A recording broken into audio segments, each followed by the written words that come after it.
Before we get started, I've got some exciting news. HelloFresh is now a proud sponsor of Divorce and Beyond. If you've been thinking about cutting back on grocery bills, avoiding food waste, or just getting dinner on the table without stress, this is your moment because right now, HelloFresh is offering one free item in every box for life. That's right, every single box you order includes a free item forever. And just to give you a taste of what that looks like, get it, taste, I got pineapple upside down cakes in my first order. I originally discovered HelloFresh during the pandemic, and I fell in love with learning new recipes and expanding our dinner routine. I let it go for a while because, hey, I live in Chicago with world-class restaurants on every corner, but with today's rising costs, HelloFresh is back on my table, and I'm so glad it is. So if you're ready to save time, money, and dinner, go to divorceandbeyond.com/HelloFresh and sign up today to grab that free item for life. You can also find a link in the show notes or divorceandbeyond.com/HelloFresh. And now let's get into today's episode. Coming up on today's episode of the Divorce and Beyond podcast. Transparency will illuminate what we should be prioritizing, what we should be asking for Beth and the lawyers, right? If you feel the legal odds are stacked against you and, oh my gosh, what would the judge do, right? A good team from their seat in a divorce is going to help calm down that feeling with information, with strategies, with good conversations that are going to help you feel like the playing field is more even.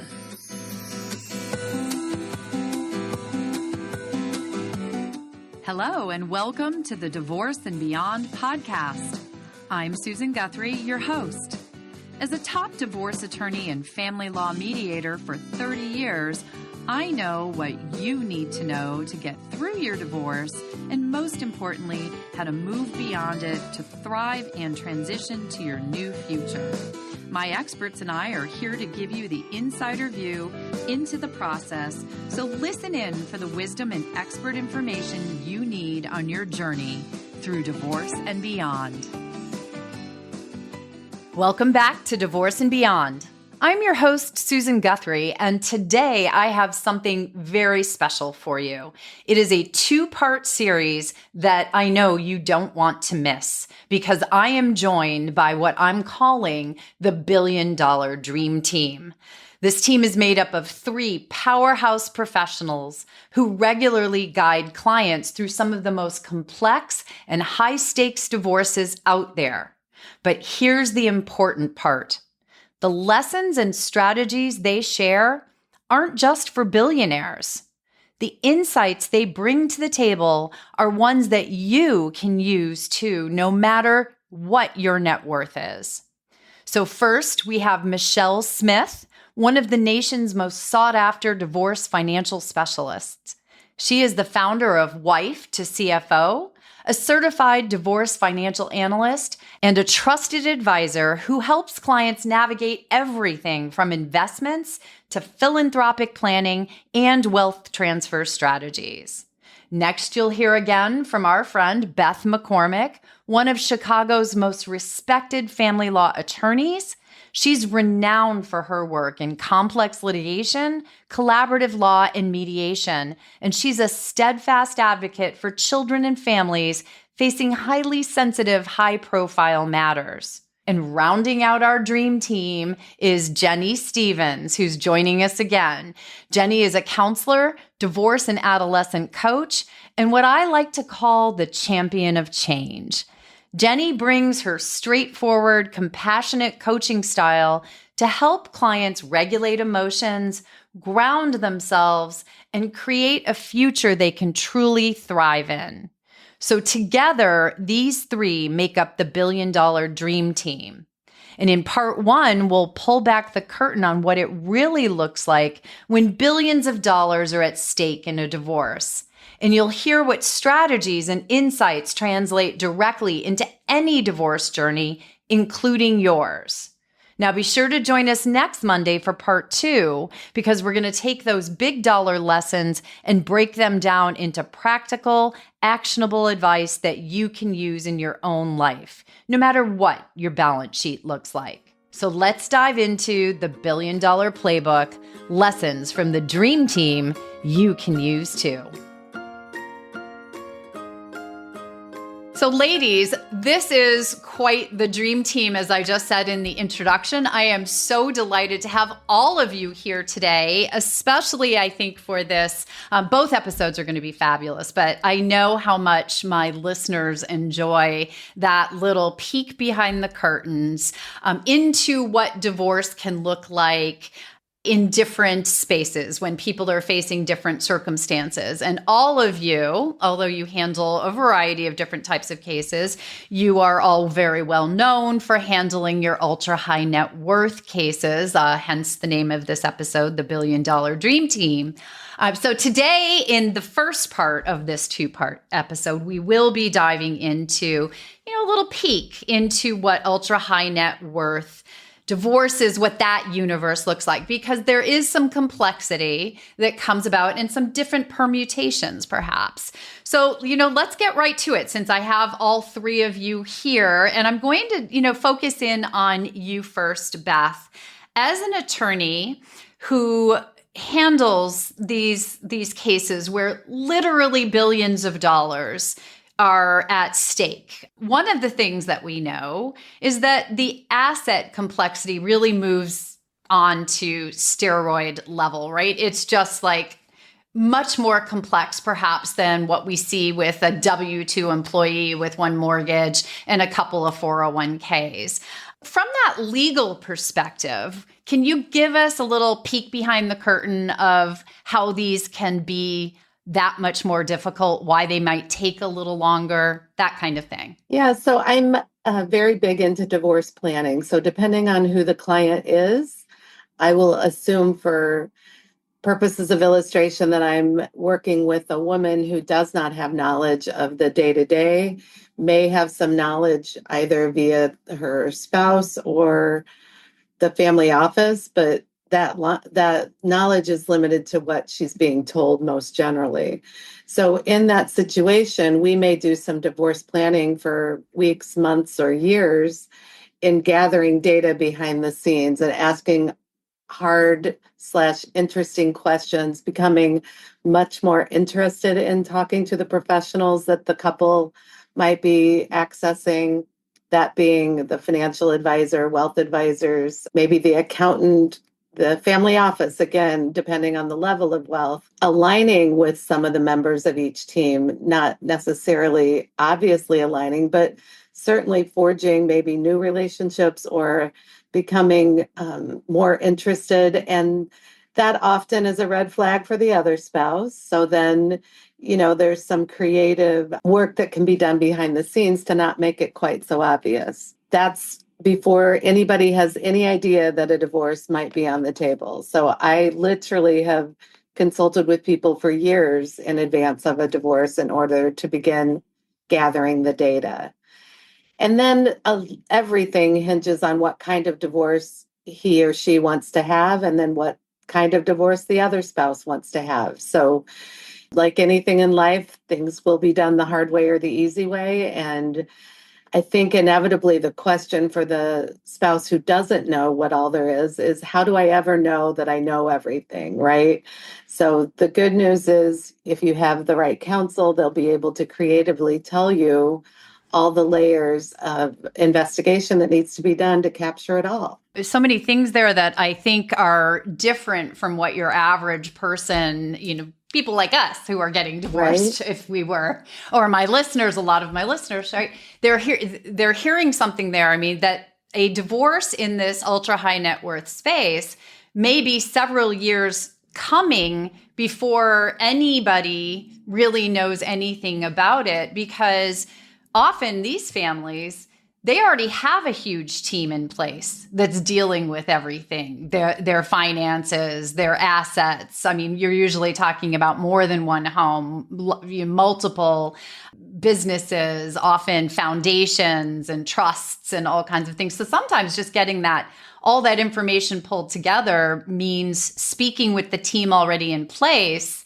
But Michelle, as a financial professional who works in the ultra high net worth space in divorce, that team isn't the only team. There's a team that needs to come in and sort of review everything Beth was talking about, even if she's spent with her, as the attorney pulling information together. Now you need a financial person, at least one, to come in and review things. So what does that look like from your perspective? What that looks like is just because there's more commas and more zeros, it all comes down to, in my experience, a grounded, practical look at what you're dealing with. Yes, there's more LLCs, there's more entities, there's more places. You have to see, if this transfer was made there, just because it's more complicated and there's more stuff to review doesn't mean it needs to be overcomplicated. And Beth said something really important. In my opinion, asking the right questions is the gold bar, right? You can start years before. You can enter it where everybody's aware this is a divorce action, or you've talked about it and you're ready to mediate or file or do whatever.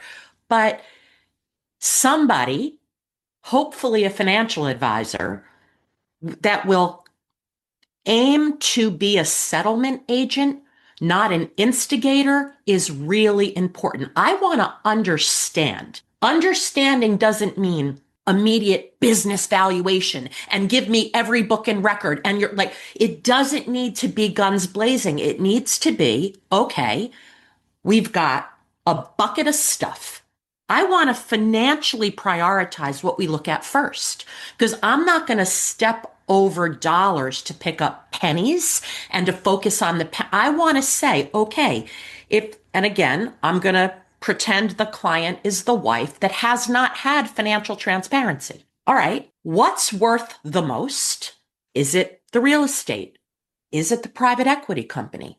Is it everything that was purchased through LLCs, right? And I like to say, well, if we have 4 out of 1,000 things that represent 80% of the net worth, I'm going to start with 4, right? It's a process of the right questions, not making this more complicated than it needs to be, not immediately instilling fear in both parties, right? Because if there was no financial transparency, we don't know in that marriage whether that was voluntary or involuntary. We don't know yet. So I abandon any assumption I have going into the billion-dollar cases, because I learn something new every single time.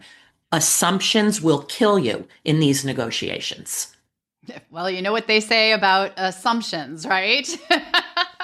So, but what I hear from you, and I think this is a good point for listeners to take from this, is one of the main benefits, or a big benefit that you bring to the table, is financial strategy on how you're going to address pulling together all the information and doing it in a way. And I think that this is something my listeners are going to hear throughout this episode. So I'm going to point it out now so they hear it.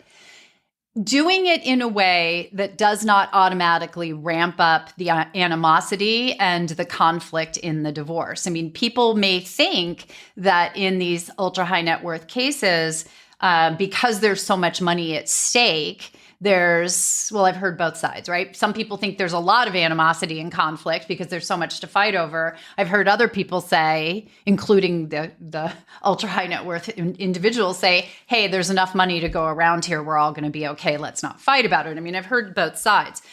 Having that strategy about how you go about looking at the financial complexity is a huge plus. And Jenny, I don't want to leave you out, because something that Beth said I think we'll stay with this presumption that we're talking about the spouse who had less, perhaps, financial transparency, since we're talking about ultra high net worth divorce. Beth was talking about the fact that often people will come to her a year or 2 years before even any divorce is out there publicly happening. And I know you may also, as a coach, get involved with supporting one of the spouses, perhaps this one who had less financial transparency, to also deal with the pending, even if it's a year or two away, divorce. And people may not realize that there's a lot of benefit to working with a coach ahead of time. They think, oh, hire the coach when the divorce gets filed. Well, you want to get in front of it. If you think about divorce can feel extremely scrambling, and many folks, regardless of how much wealth you have, go into a fight or flight, and you think about the litany of things that you have to think about, telling the kids where you're going to live, what will your neighbors know. So if you have a public divorce and once the news breaks, your privacy is then quite eliminated. So there's various factors that you have to handle and get in front of when you have a public divorce. And it's important that regardless of whether one spouse has resources or not, to anchor yourselves as co-parents to, as much as you can, get ready, remain on the same page, and to avoid behaving with bitterness or anger or resentment, because inevitably, if your kids know, and kids feel conflict, they feel tension, whether you want to admit it or not. So that's really, really important that you can anchor yourself in good communication skills, importance of values, not valuables. We hear about the Disneyland or Disney World mom or dad, and those things, money and objects can't hug you, but consistency and unconditional love and consistent routines and things that kids are used to is really, really important to the extent that you can in both homes. Can I just build on that Sure. real quickly?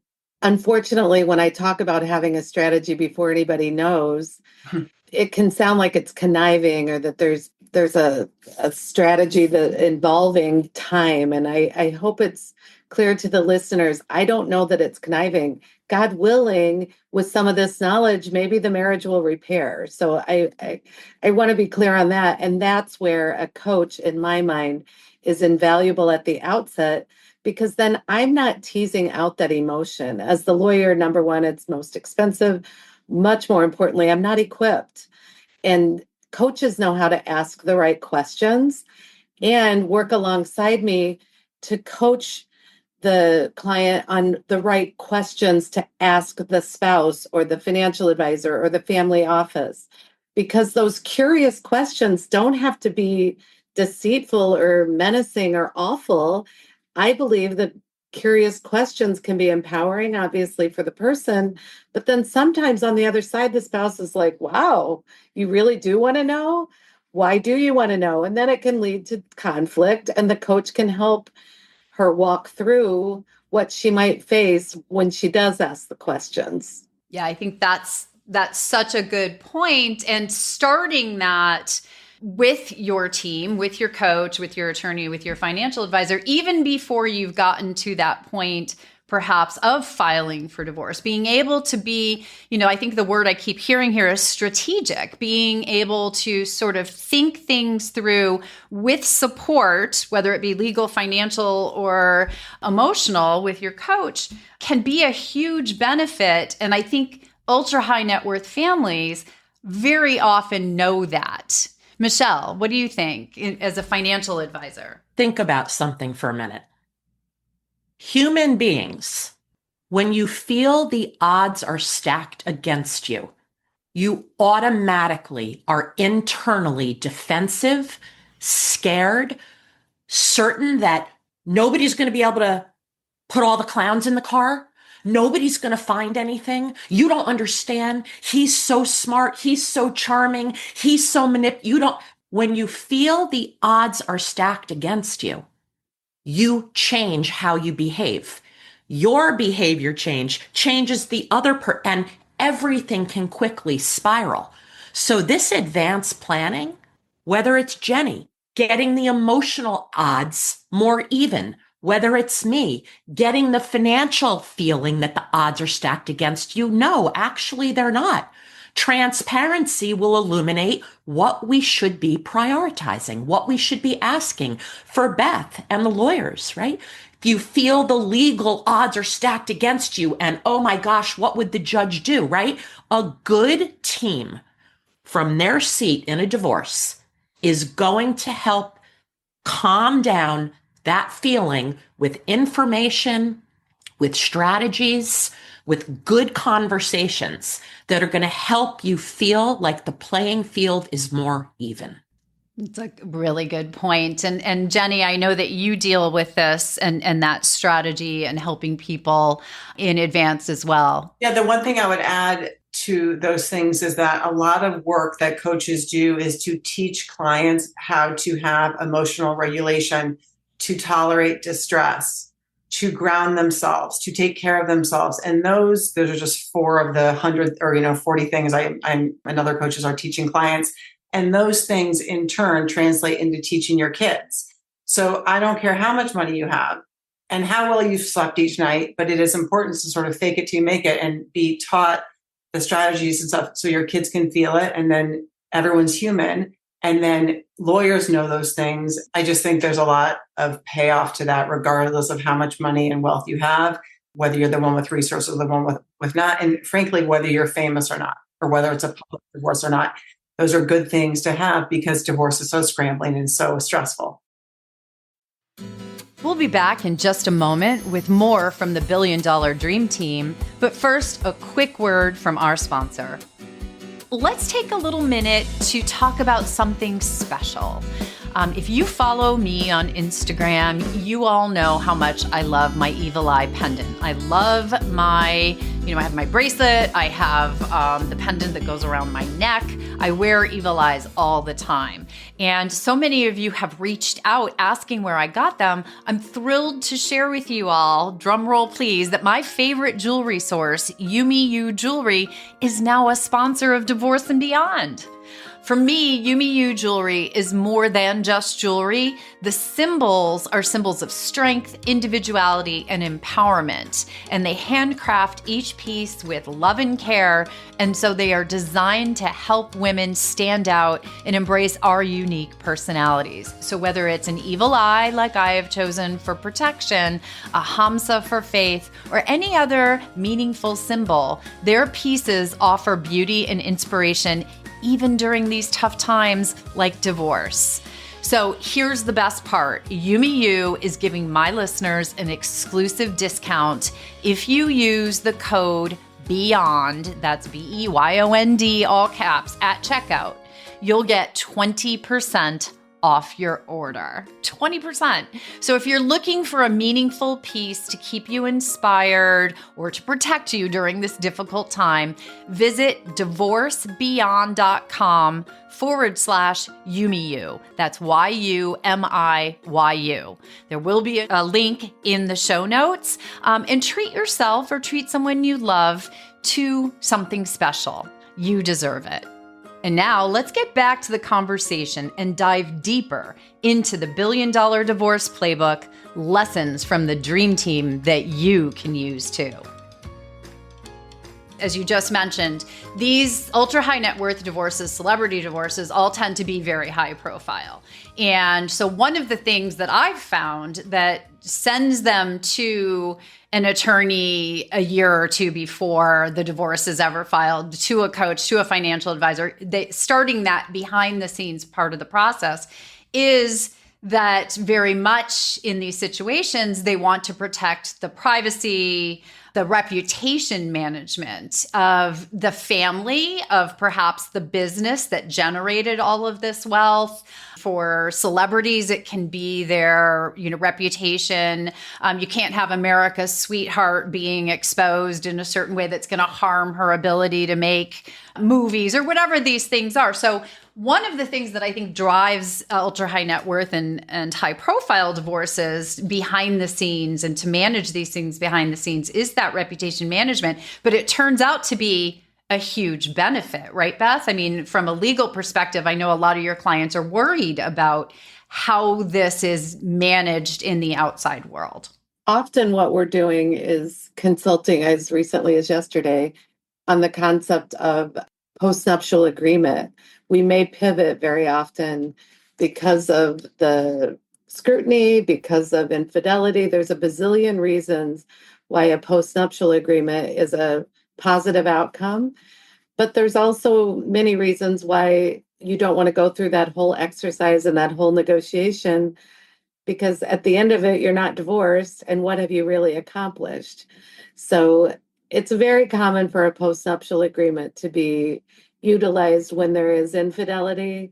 It's like one person, the power dynamic has shifted very often, and the person who may want to have the image of the marriage staying intact may be motivated and may put some money on the table to incentivize the other person to just be quiet and let's put on the face of happiness for a little bit.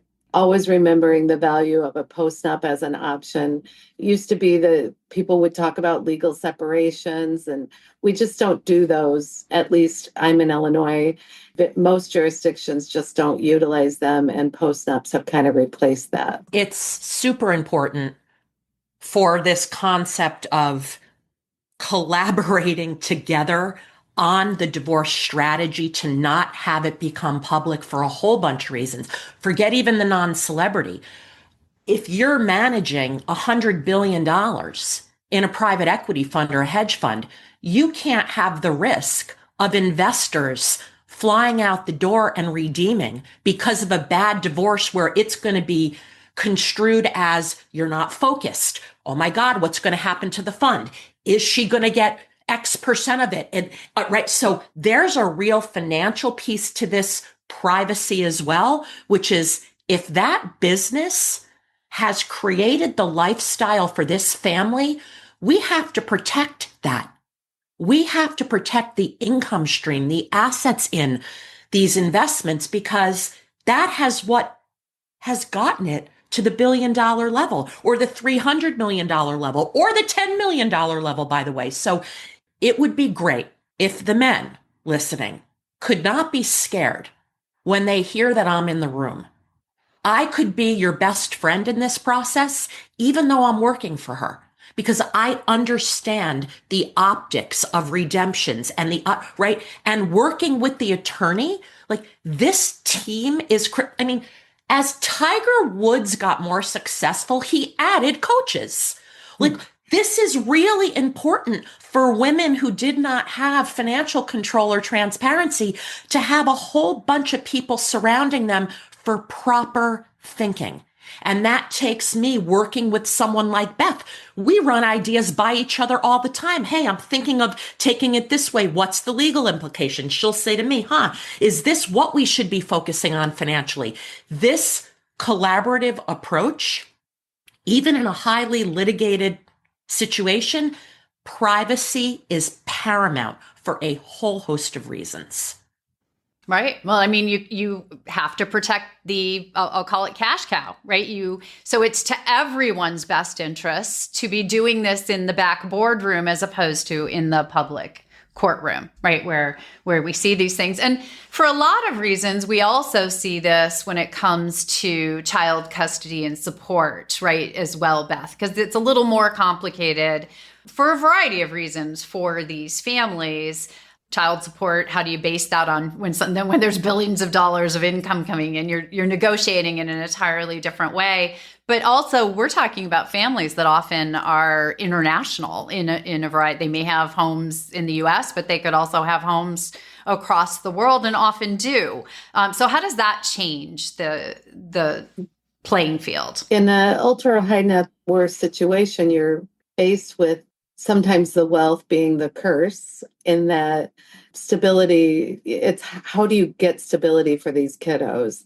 And often it's mind numbing for the rest of us to think about. But yes, they do have to have a schedule for the jet, and the children are on the jet, just like the nanny would be transporting them in a vehicle in another person's real life. So being creative and working together, as we keep reiterating, is paramount and crucial, because a court will not give that kind of consideration. A court will choose, one will win and one will lose, and then come up with a schedule for the children that doesn't factor in anything of their real life, because that's what courts are charged with doing. They can't be creative. Their job is to make a decision, and they're not going to be moved by ability to pay or wealth. That's not factored in. It is factored in, but it's not a consideration in determining what's in a child's best interest. They have all the money and all the land. That doesn't mean anything for a child. As Jenny points out, the hug is probably the most important thing. And does it give families the ability to have a hug on one continent and then another in the same day? Maybe.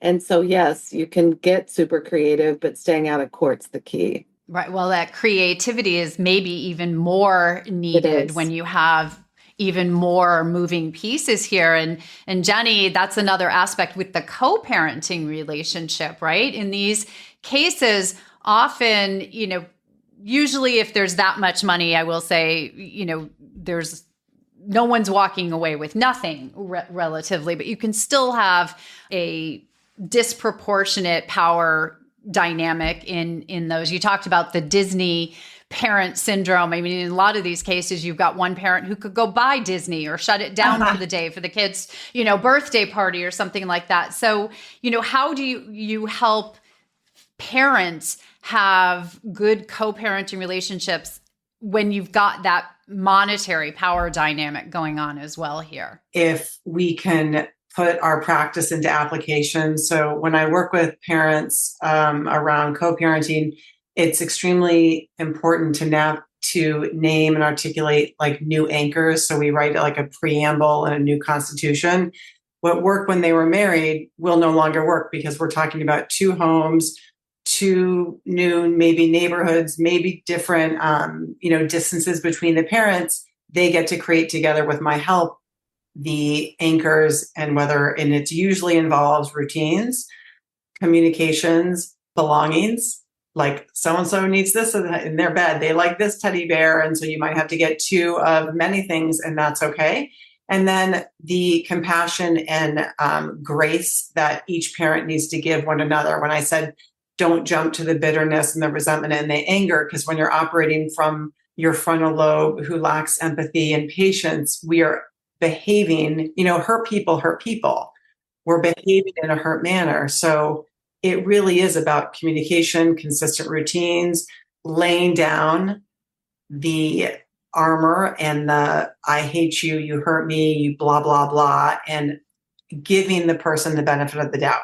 Yeah. Well, and what maybe I hope people are hearing is it doesn't matter how much money you have, that emotional component. And what I've been hearing from all of you throughout this episode is that all the money in the world doesn't stop divorce from hurting, being painful, being complex, being difficult, and requiring, a lot of support to help you navigate through that, which is definitely, one of the things that you're helping with, Jenny. The last thing I say, which is actually likely the most important thing, is to be able to put your own needs and your belief about the person and the process of divorce secondary, and to ask yourself consistently what would be best for the kids. So folks who will choose to be right, lawyer friends of mine will say righteousness costs a lot of money. To win this argument will cost you a lot of money. So it's important, regardless of your kid's age, to ask yourself consistently, what would the kids need and want? And if you were that child, how would you like your parents to behave? So those anchors can be the forefront of your new preamble, your new constitution. And then I would say, lastly, it's important to revisit those things every few months, and to be able to get ready, ladies and gentlemen, to be able to take that feedback of like, I didn't love how you said yes to the sleepover and you gave her more allowance or him more allowance when I said no, because there are two homes with two different environments. It's important to prioritize working on those environments so they can be harmonious. it's so complex, and the money does throw in another layer. And I love Beth's analogy, just like, you put the kids in the car and drive them to the other parent. In these cases, you may be putting them on the jet and flying them to another continent to go see their other parent. But a lot of the underpinnings, the emotional, the financial may be more complex, but there's still, the same issues of finding out what there is and making the best plans to split it up. One of the things that I hope people are hearing out of all this, because I'm kind of a broken record on this in all of my episodes, is how important having a team approach from your support team is. The fact, I have the three of you on the screen right now, the dream team, the $1 billion dream team. I mean, how important, let me just go around the room as we close out this first half of this episode. Beth, very often we, the attorneys, are the ones who are kind of pulling the team together. Most people run to the divorce attorney as the first hire when divorce is on the horizon. I'm not even sure that's the right person to hire first, but very often just de facto is. So let's start with you. What would you say about the importance of the team for anybody facing divorce, but certainly for our ultra high net worth families? So this is universal. I will not do a divorce without a coach or a therapist being involved with the party that's come to me. And then also obviously signing releases so that we can work in tandem, because all too often a therapist may not be aligned with the attorney's decisions, et cetera. I don't want to dictate who it is. I want the client to be comfortable with who they're choosing, of course. But if we're working against one another, it's obviously not to the client's betterment. And same with a financial advisor. Again, I've learned the hard way through 35 years of practice that those people who did not have their agreement blessed by a financial advisor inevitably start to run out of money and have no idea why. And it's simply because the lawyer did not walk them through the carrying costs of whether it's one property or 8 properties.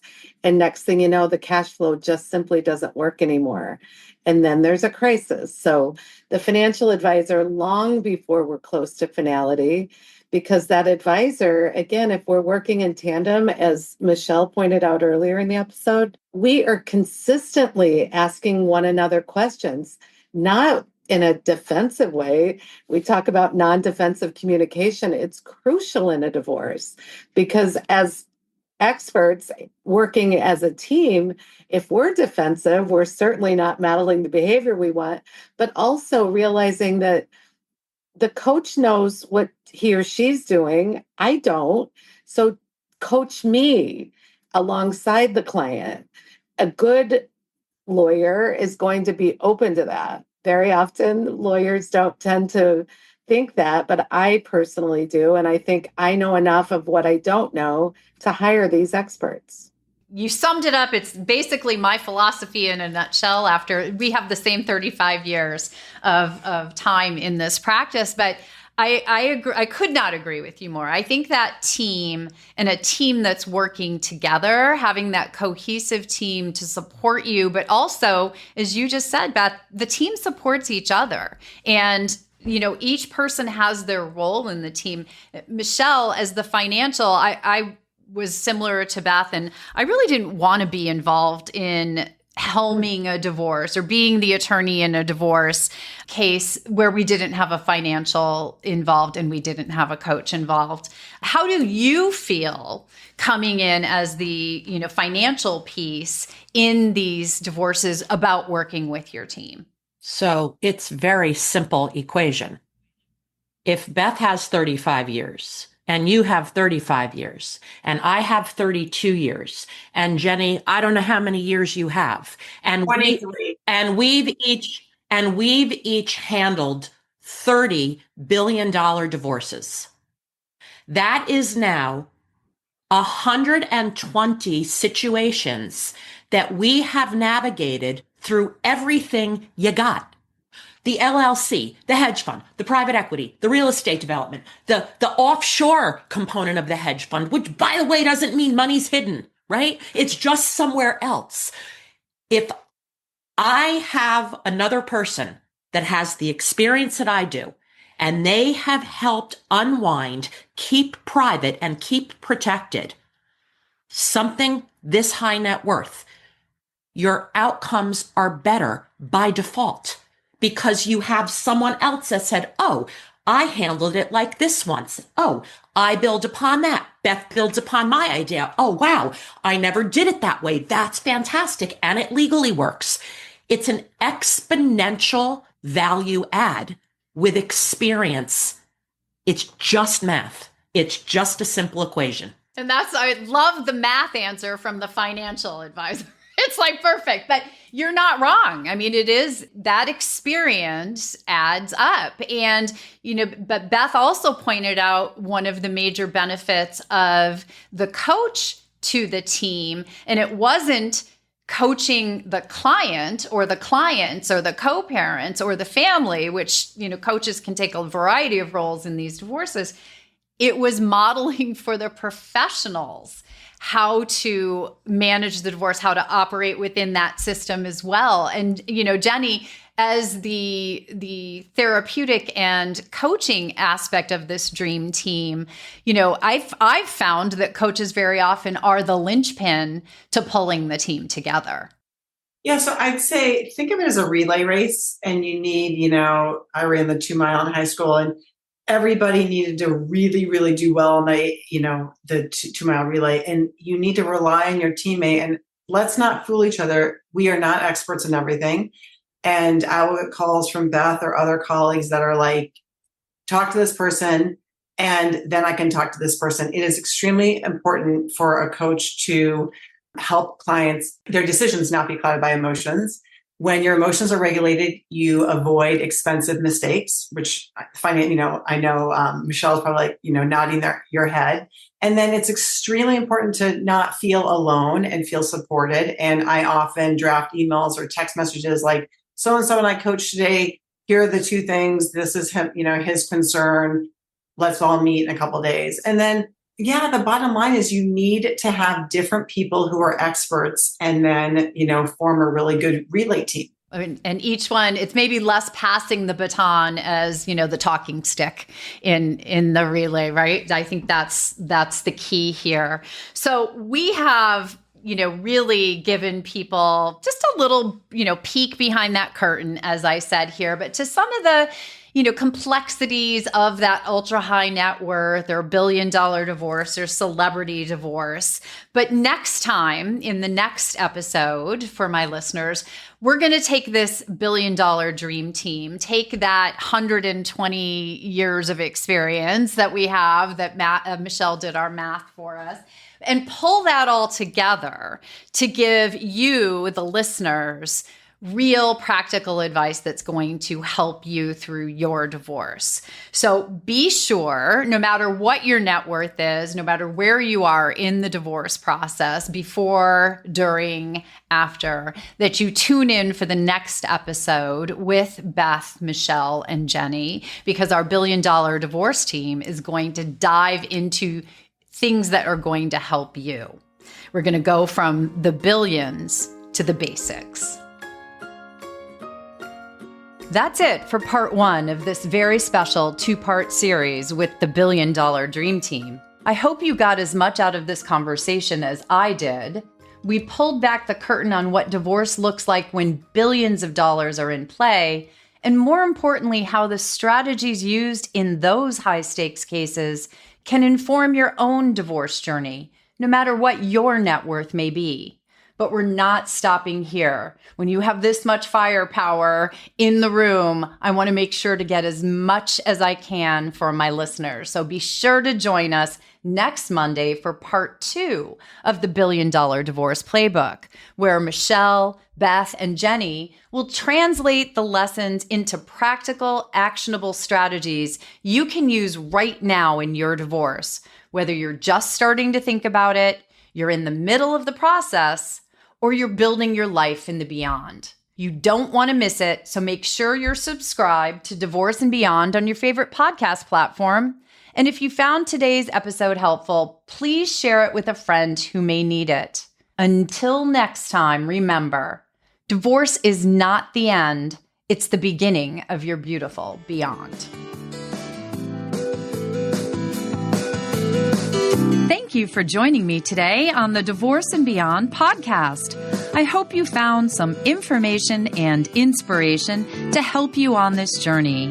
Please join me every Monday at 6 a.m. Eastern Standard Time for a new episode. And if you like the show, please take the time to subscribe and leave me a 5-star review on iTunes.